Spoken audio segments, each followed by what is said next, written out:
a los padres y hijos en amor. Preparar un arca, una enseñanza para padres e hijos amados, hermanos. Vivimos días semejantes a los días de Noé. Es tiempo de construir juntos un arca espiritual, entrar en esta fortaleza que es Cristo, y no solo nosotros, sino toda nuestra casa. Es tiempo de vigilancia y perseverancia. Dijo el Señor: tú y toda tu casa serán salvos.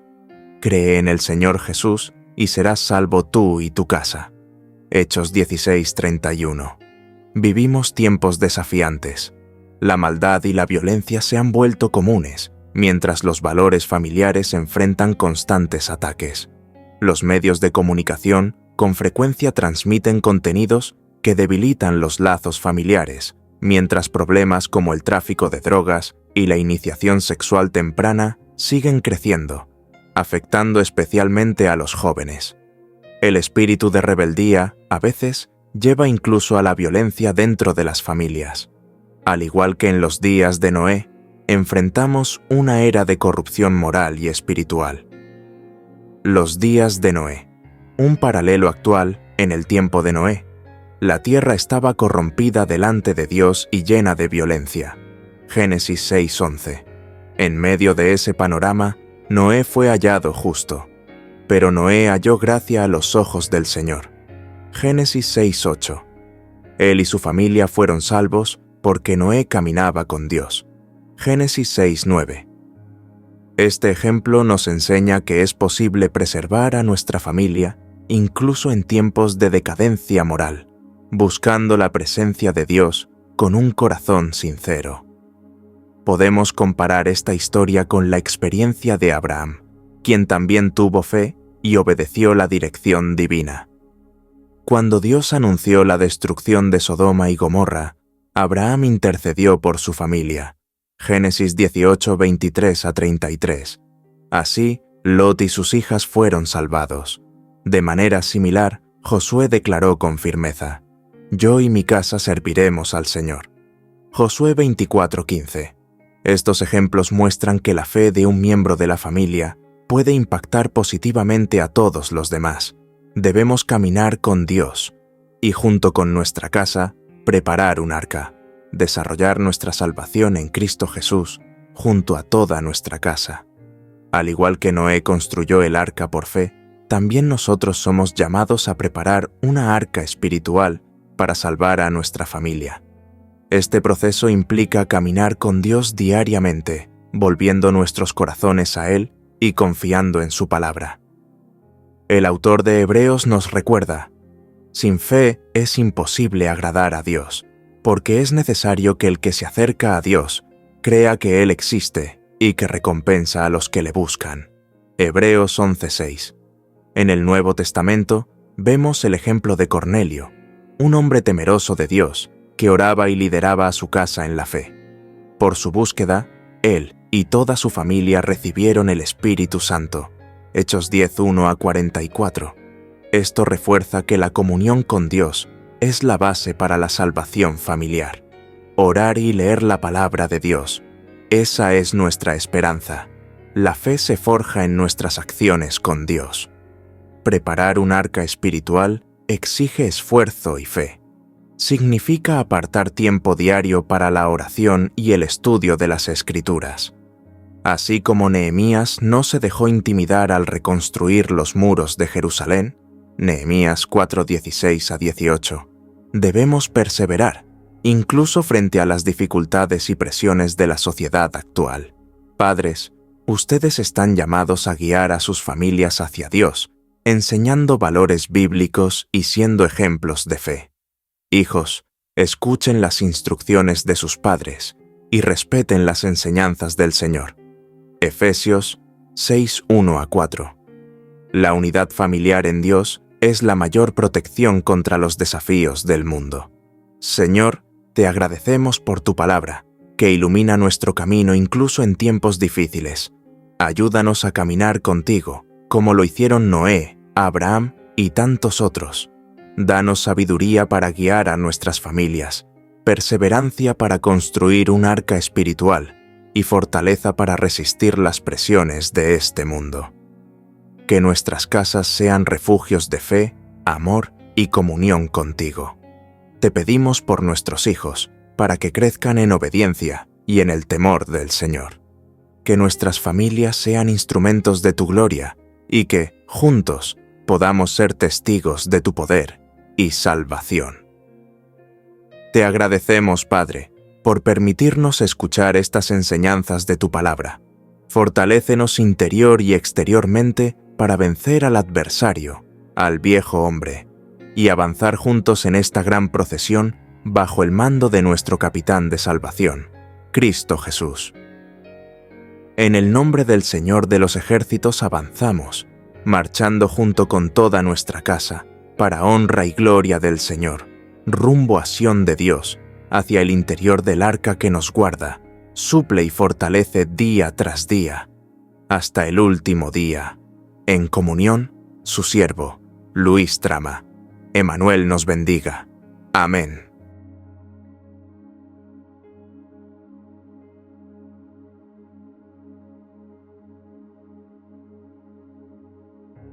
Sin mí, nada podéis hacer. Juan 15:5. Esta declaración de Jesús nos recuerda nuestra total dependencia de Dios en todas las áreas de nuestras vidas.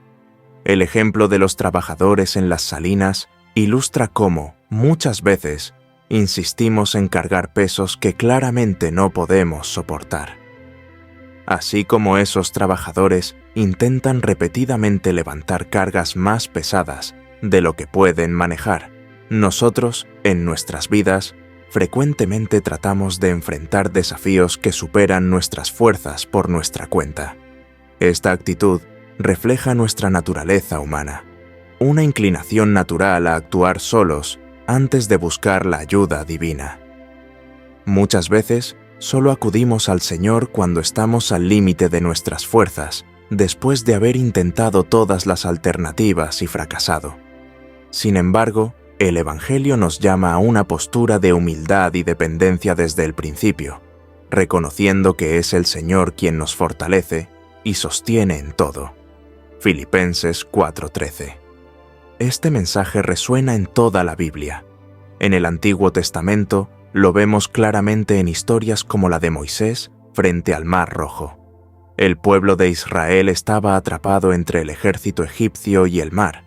No había fuerza humana capaz de resolver la situación, pero cuando Moisés clamó a Dios, el Señor abrió el mar y creó un camino donde no había salida. Éxodo 14:21-22.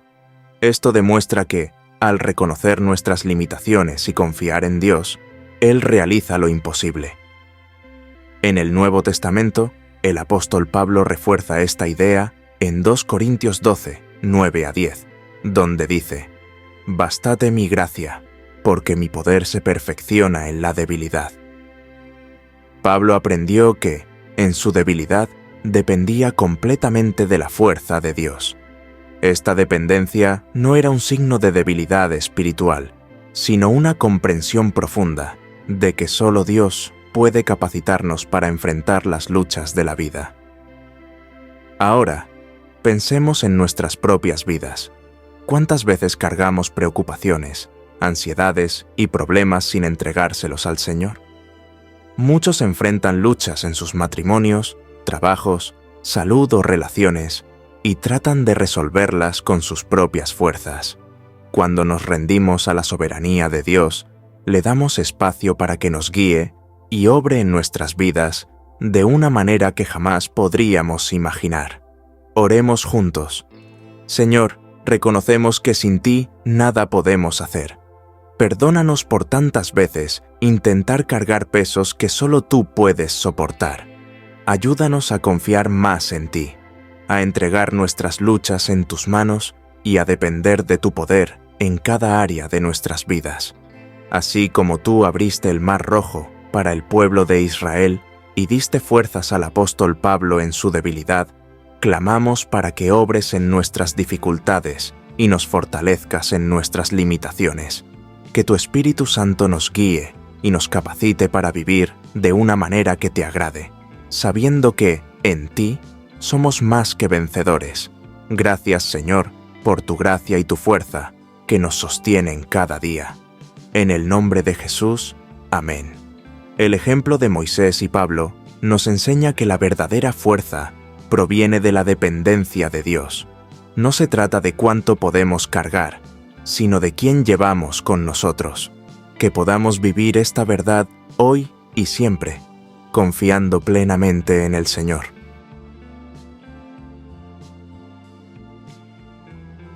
La lectura de Juan 21. 6-7 nos transporta a un momento único y profundo entre Jesús y sus discípulos. La escena está cargada de significado. Los discípulos, pescadores experimentados, habían pasado toda la noche sin pescar nada. Sin embargo, al seguir las instrucciones de Jesús y lanzar la red al lado derecho del barco, sus redes se llenaron tanto que apenas podían recogerlas. Fue en ese momento que Juan reconoció: es el Señor. Aquí vemos algo poderoso. Los discípulos solo reconocieron a Jesús por el impacto de lo que Él hizo, no por su apariencia o voz. Este texto nos enseña que el encuentro con el Cristo resucitado trasciende las percepciones humanas. Él es reconocido espiritualmente por sus obras y por la fe que Él nos concede. Un punto importante a destacar es que, incluso viviendo junto a Jesús, viendo sus milagros y escuchando sus palabras, los discípulos no lo identificaron de inmediato. Esto ilustra cómo, muchas veces, en nuestra propia vida, fallamos en reconocer la presencia de Jesús en los momentos cotidianos. Pero, al igual que Juan, cuando abrimos nuestros ojos espirituales, nos damos cuenta de que Él ha estado con nosotros todo el tiempo. En el Antiguo Testamento, encontramos una situación similar en la vida de Elías, cuando Dios se revela en el silencio y no en manifestaciones grandiosas. Primera Reyes 19, 11-13. De manera similar, los discípulos no reconocen a Jesús por su apariencia física o voz, sino por la obra que Él realiza, una red llena de peces. En el Nuevo Testamento, Tomás también tuvo dificultades para reconocer a Jesús, necesitando tocar sus heridas para creer. Juan 20, 24-29. Ambos ejemplos nos muestran que el reconocimiento de Dios exige más que nuestros sentidos físicos. Requiere fe y sensibilidad espiritual. A continuación, exploraremos algunos versículos del Evangelio que refuerzan este mensaje. Mateo 11, 28. Vengan a mí, todos los que están cansados y cargados, y yo los haré descansar. Este llamado de Jesús nos muestra que su presencia se reconoce cuando nos acercamos a Él, incluso en medio del cansancio o las dudas. Juan 10, 27. Mis ovejas oyen mi voz, yo las conozco, y ellas me siguen. Este versículo refuerza que reconocer a Jesús exige intimidad espiritual, algo que va más allá de los sentidos físicos. Juan 14, 26. Pero el Consolador, el Espíritu Santo, a quien el Padre enviará en mi nombre, Él les enseñará todas las cosas y les recordará todo lo que yo les he dicho. Aquí vemos que el Espíritu Santo nos ayuda a percibir y comprender la presencia de Jesús en nuestra vida. Al explicar estos versículos junto con Juan 21, vemos que los discípulos, agotados y frustrados, encontraron en Jesús la renovación y el alivio prometidos en Mateo 11:28. Tuvieron que escuchar y obedecer su voz, como se menciona en Juan 10:27, para que sus redes se llenaran y pudieran reconocerlo. Es el Espíritu Santo quien nos capacita para comprender estas verdades espirituales, como lo describe Juan 14:26. Este texto nos invita a reflexionar sobre cómo enfrentamos los desafíos de nuestra vida. ¿Cuántas veces nos encontramos en situaciones de redes vacías, tratando de resolver problemas, alcanzar metas o superar dificultades con nuestras propias fuerzas? Al igual que los discípulos, es en esos momentos que debemos recordar a Jesús, escuchar su voz y obedecer. Aunque al principio no lo reconozcamos en medio de nuestras circunstancias, Él está presente, trabajando para transformar nuestro vacío en plenitud. De la misma manera que en el texto, muchas veces tenemos un conocimiento interior, una convicción que no podemos explicar completamente. Esto es fe, una confianza que trasciende la lógica y las evidencias, pero que nos da la certeza de que Jesús está con nosotros.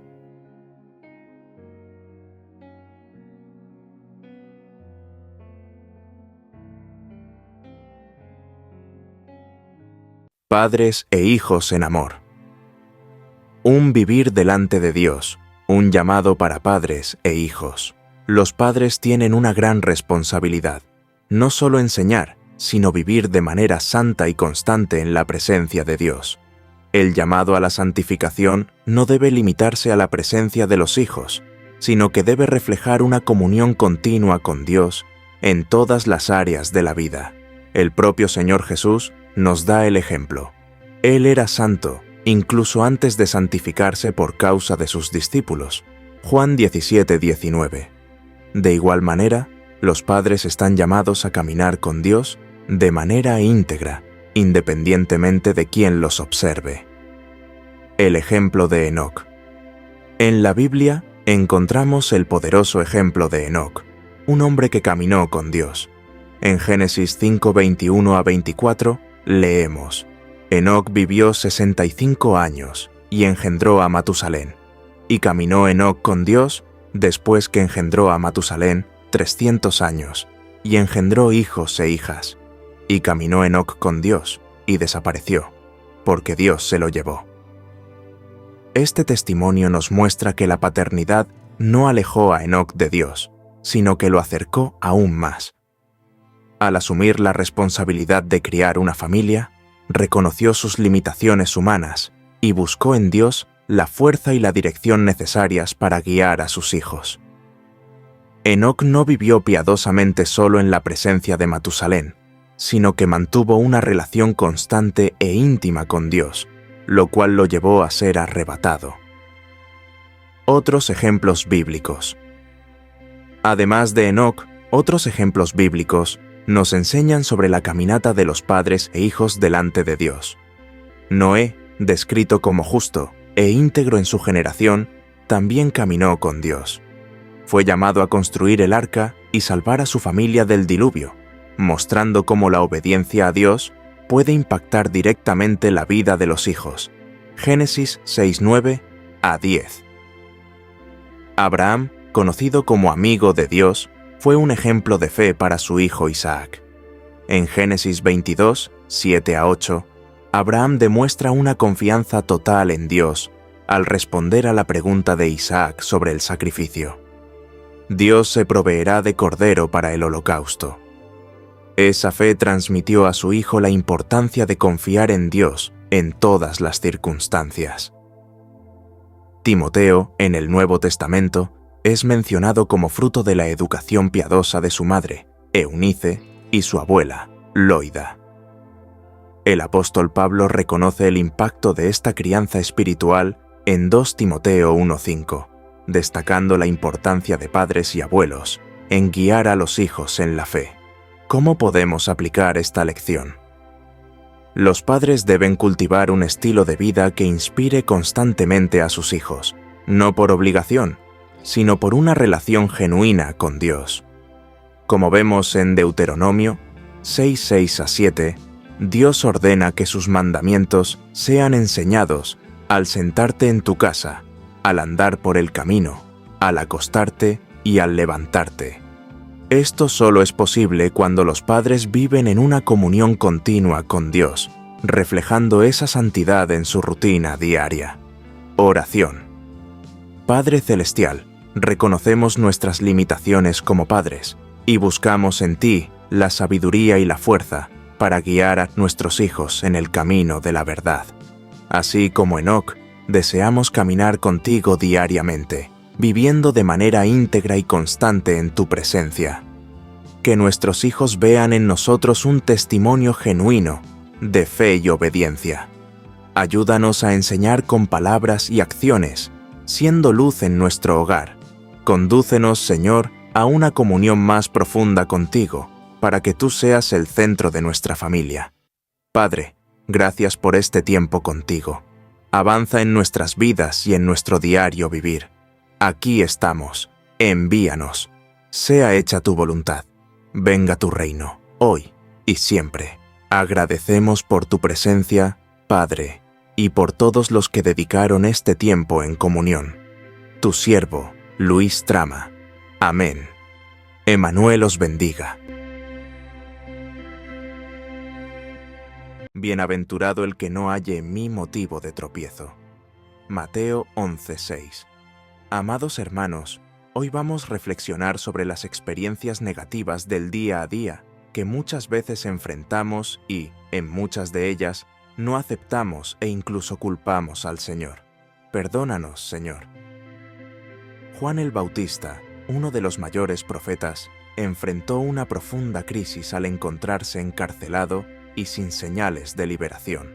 Él, quien había anunciado la llegada de Jesús, esperaba que el Mesías actuara con un poder visible, estableciendo el reino de Dios de manera inmediata y contundente.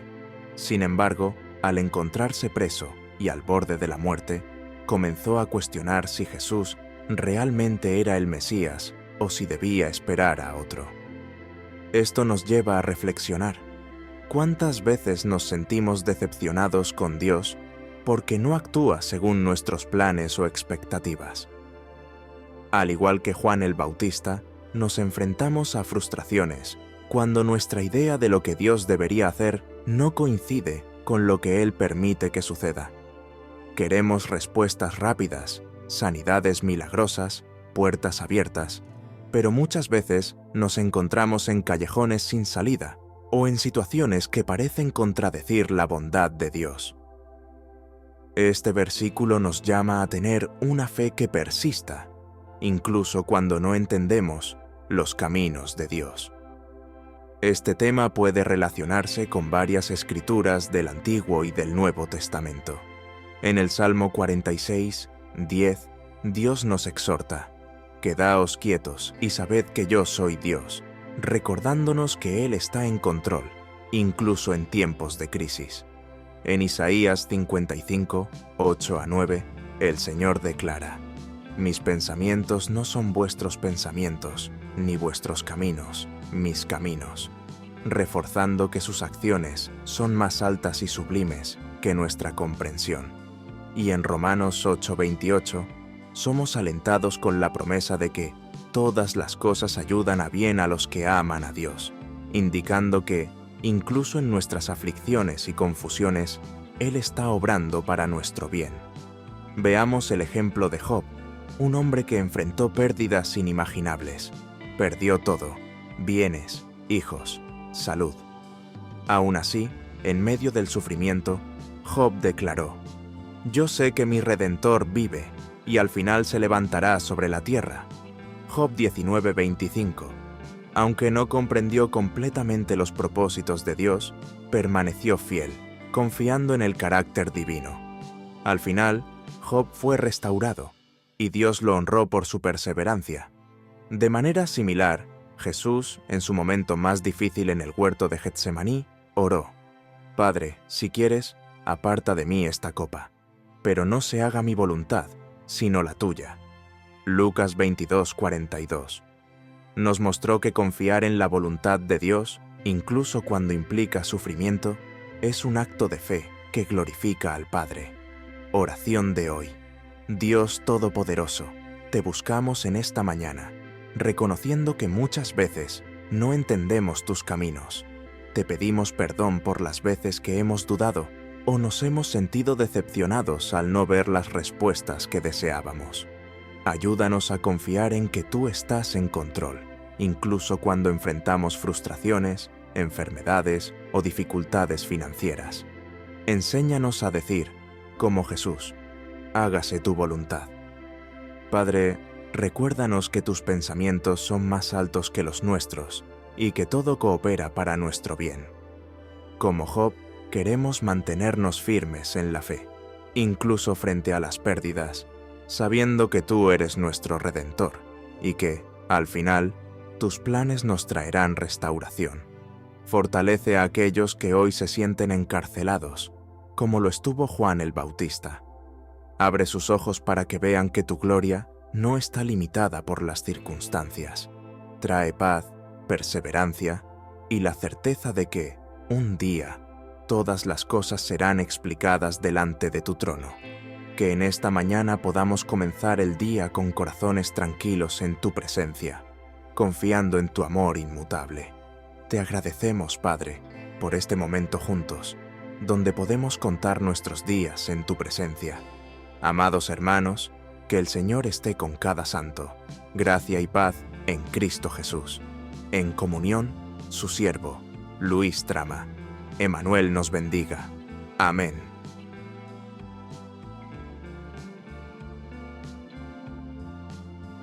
Noé y su familia.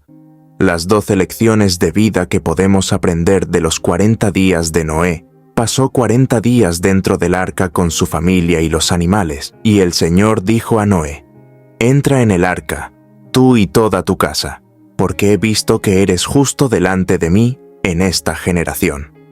Génesis 7:1. La historia de Noé y su familia dentro del arca durante los 40 días del diluvio es una de las narraciones más poderosas sobre obediencia, preservación y fe. El arca fue un refugio preparado por Dios para proteger a la creación durante el juicio. Noé, un hombre justo en una generación corrupta, respondió al llamado de Dios con fe y obediencia, llevando consigo a su esposa, sus hijos, sus nueras y una variedad de animales que Dios mismo le indicó. El arca tenía 3 niveles, Génesis 6:16, diseñados para separar los diferentes propósitos y habitantes, los animales salvajes y puros, los alimentos y la vivienda de la familia. Dios instruyó a Noé que llevara consigo 2 de cada especie de animal impuro y 7 de cada especie de animal puro. Génesis 7:2-3. Además, Noé debía proporcionar alimento tanto para los animales como para su familia durante el tiempo que estuvieran encerrados en el arca. Los 40 días de lluvia incesante fueron solo el comienzo del proceso. Las aguas prevalecieron sobre la tierra durante 150 días. Génesis 7:24. Pero Dios sostuvo a cada uno de los que estaban dentro del arca. Este periodo refleja una profunda lección sobre dependencia, paciencia y el cuidado soberano de Dios. En el Nuevo Testamento, Jesús compara los días de Noé con la segunda venida del Hijo del Hombre. Mateo 24, 37-39.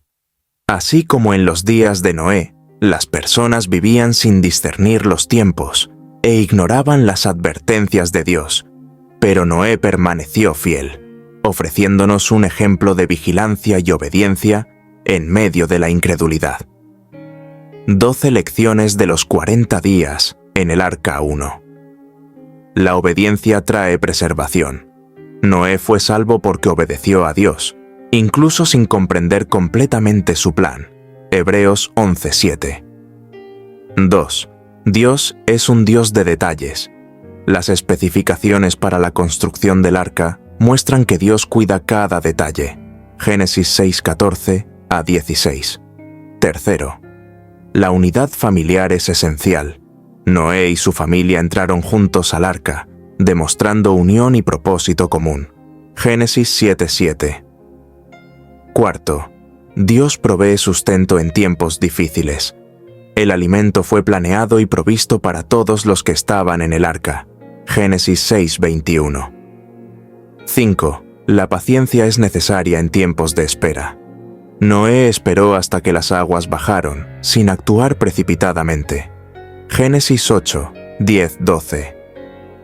6. La salvación es para quien responde al llamado. Solo Noé, su familia y los animales que él llevó fueron salvados, mientras otros perecieron. Génesis 7:23. 7. El juicio de Dios es real y justo. El diluvio vino como consecuencia de la maldad humana. Génesis 6:5-7. 8. Dios nunca olvida a los que confían en Él. Pero Dios se acordó de Noé y de todos los animales. Génesis 8:1. 9. El sacrificio agrada a Dios. Al salir del arca, Noé edificó un altar y ofreció sacrificios al Señor, y Dios se agradó. Génesis 8:20-21. 10. Dios establece pactos. El arco iris fue la señal del pacto de Dios con Noé y toda la creación. Génesis 9:12-13. 11. La separación del mundo es necesaria para la salvación. Noé fue separado de la sociedad corrupta para ser preservado. Génesis 6:9. 12. La obediencia de uno puede salvar a muchos. La fidelidad de Noé garantizó la supervivencia de su familia y de las especies animales. Génesis 7:1. Señor, te agradecemos por tu palabra que nos enseña a través de la vida de Noé. Ayúdanos a tener la misma fe y obediencia que él tuvo, confiando en ti incluso cuando no entendemos todos los detalles de tu plan. Enséñanos a ser unidos en nuestras familias y a seguir tus instrucciones con diligencia. Ayúdanos a discernir los tiempos en que vivimos y a ser luz en medio de la corrupción de este mundo. Que, al igual que Noé, podamos ser encontrados justos delante de ti y podamos guiar a nuestras familias y a otros hacia tu salvación. En el nombre de Jesús, amén. La historia de Noé no es solo un relato del pasado, sino un recordatorio poderoso para el presente. Así como Dios fue fiel para guardar a Noé y a su familia, también es fiel para guardar a aquellos que confían en su nombre hoy. Que podamos aplicar estas lecciones en nuestras vidas, viviendo en obediencia, dependencia y unidad con Dios. Agradecemos al Señor por el tiempo que fuimos contados en su presencia, en la comunión su siervo Luis Trama, gracia y paz en Cristo Jesús. Amén. Los 30 versículos más hablados en toda la Biblia, de Génesis a Apocalipsis, están escritos íntegramente. Escúchenlos y disfruten hasta el final. Son grandes avenidas dentro de los caminos estrechos. ¿Sabes cuáles son estos versículos? Muchas personas, de generación en generación, los han proclamado y anhelado escuchar. Vale la pena oírlos hasta el final. 1. En el principio creó Dios los cielos y la tierra. Génesis 1:1. 2. Te bendeciré y engrandeceré tu nombre, y serás bendición. Génesis 12:2. 3. He aquí, yo estoy contigo, y te guardaré por donde quiera que vayas. Génesis 28:15. 4. Ahora pues, si escucháis atentamente mi voz, y guardáis mi pacto, vosotros seréis mi especial tesoro sobre todos los pueblos. Éxodo 19:5. 5. El Señor te bendiga y te guarde. El Señor haga resplandecer su rostro sobre ti, y tenga de ti misericordia. Números 6, 24-25. 6. Esfuérzate y sé valiente. No temas ni desmayes, porque el Señor tu Dios estará contigo donde quiera que vayas. Josué 1:9. 7. Escoge hoy a quién servirás, pero yo y mi casa serviremos al Señor. Josué 24:15. 8. El Señor es mi pastor, nada me faltará. Salmos 23:1. 9. El que habita al abrigo del Altísimo morará bajo la sombra del Omnipotente. Salmos 91:1. 10. Enséñanos a contar nuestros días de tal manera que traigamos al corazón sabiduría. Salmos 90:12-11. Confía en el Señor con todo tu corazón y no te apoyes en tu propia prudencia. Proverbios 3:5. 12. Porque tal como piensa el hombre en su corazón, tal es él. Proverbios 23:7-13. Todo tiene su tiempo, y todo lo que se quiere debajo del cielo tiene su hora. Eclesiastés 3:1. 14. Aunque se aparten los montes y se muevan las colinas, mi misericordia no se apartará de ti. Isaías 54:10-15. Pero los que esperan en el Señor renovarán sus fuerzas, levantarán alas como las águilas. Isaías 40:31. 16. porque yo sé los planes que tengo para vosotros, planes de paz y no de mal. Jeremías 29, 11, 17. Clama a mí, y yo te responderé, y te enseñaré cosas grandes y ocultas que tú no conoces. Jeremías 33, 3, 18. Porque yo, el Señor tu Dios, te tomo de tu mano derecha y te digo, no temas, yo te ayudo. Isaías 41, 13, 19. El Señor de los ejércitos está con nosotros, el Dios de Jacob es nuestro refugio. Salmos 46, 1, 20. No temas porque yo estoy contigo, no desmayes porque yo soy tu Dios. Isaías 41, 10, 21. Porque de tal manera amó Dios al mundo que dio a su Hijo unigénito. Juan 3, 16, 22. Yo soy el camino, la verdad y la vida. Nadie viene al Padre sino por mí. Juan 14, 6, 23. Yo he venido para que tengan vida, y para que la tengan en abundancia. Juan 10 y 10, 24. Todo lo puedo en Cristo que me fortalece. Filipenses 4:13, 25. Dad gracias en todo, porque esta es la voluntad de Dios para vosotros en Cristo Jesús. Primera a los Tesalonicenses 5:18, 26. Es pues la fe la certeza de lo que se espera, la convicción de lo que no se ve. Hebreos 11, 1, 27. Si confesamos nuestros pecados, Él es fiel y justo para perdonarnos y limpiarnos de toda maldad. Primera Juan 1, 9, 28. Porque la paga del pecado es muerte, pero el don gratuito de Dios es vida eterna. Romanos 6, 23, 29. Sabemos que todas las cosas ayudan a bien a los que aman a Dios. Romanos 8, 28, 30. He aquí, yo vengo pronto. Retén lo que tienes para que ninguno tome tu corona. Apocalipsis 3, 11. Demos gracias al Padre por esta oportunidad de crecer un poco más en Él. Escribe tu palabra en nuestras mentes y grábala en nuestros corazones. En comunión, su siervo Luis Trama. Dios te bendiga. Amén. ¿Existe diferencia entre pecado y pecados?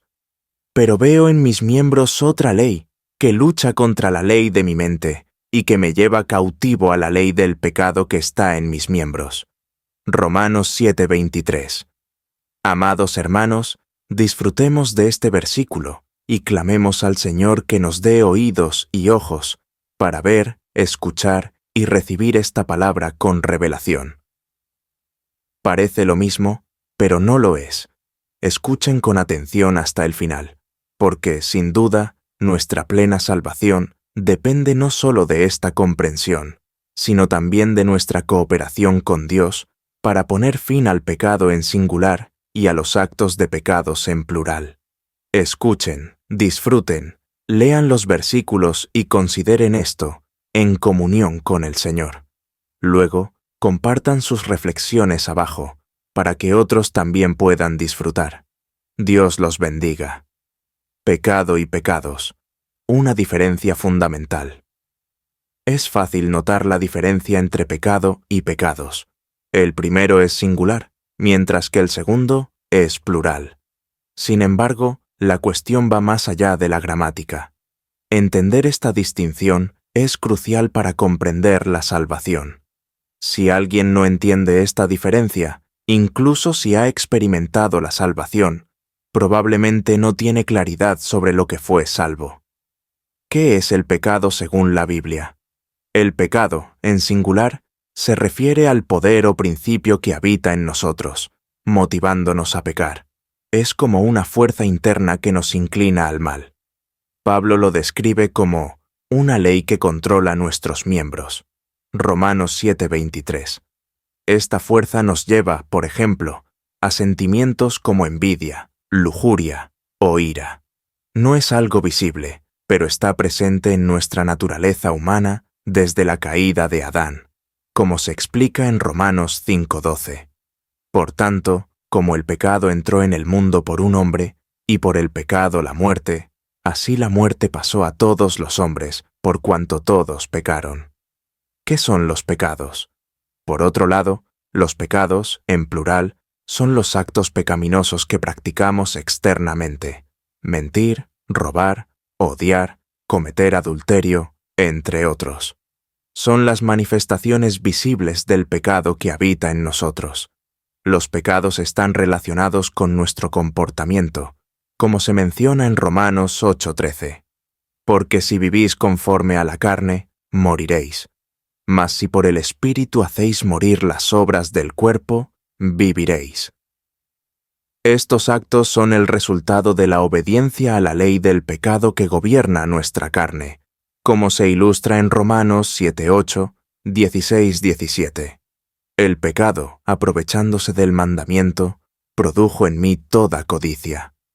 Y si hago lo que no quiero, estoy de acuerdo en que la ley es buena. Pero ya no soy yo quien lo hace, sino el pecado que habita en mí. Podemos ver en la Biblia un ejemplo claro de esta diferencia está en la vida del apóstol Pedro. Antes de recibir el Espíritu Santo, negó a Jesús 3 veces, un acto, pecado, que evidenció su debilidad interna, pecado. Sin embargo, después de Pentecostés, al ser fortalecido por el Espíritu Santo, Pedro venció el pecado interior y se convirtió en un testigo valiente del Evangelio. Hechos 2, 14 a 41. El pecado es la raíz, los pecados son los frutos. El pecado es la naturaleza caída que habita en nosotros, mientras que los pecados son los comportamientos que resultan de esta naturaleza. Para vencer el pecado, necesitamos una nueva vida en Cristo, quien nos libera del dominio del pecado, como declara Pablo en Romanos 6:14. Porque el pecado no se enseñoreará de vosotros, pues no estáis bajo la ley, sino bajo la gracia. Señor, reconozco que soy pecador, y que en mí habita una naturaleza que constantemente me inclina al error. Te pido que me ayudes a comprender la obra de tu salvación y a vencer el pecado por el poder de tu Espíritu Santo. Enséñame a mortificar las obras de la carne y a vivir una vida que te agrade. Gracias por Jesús, quien venció el pecado y los pecados en mi lugar. Que tu gracia siga sustentándome. Agradezco que hayas separado este tiempo para juntos recibir un poco más de gracia. En la comunión, tu siervo, Luis Trama, en Cristo Jesús. Amén. Emmanuel los bendiga.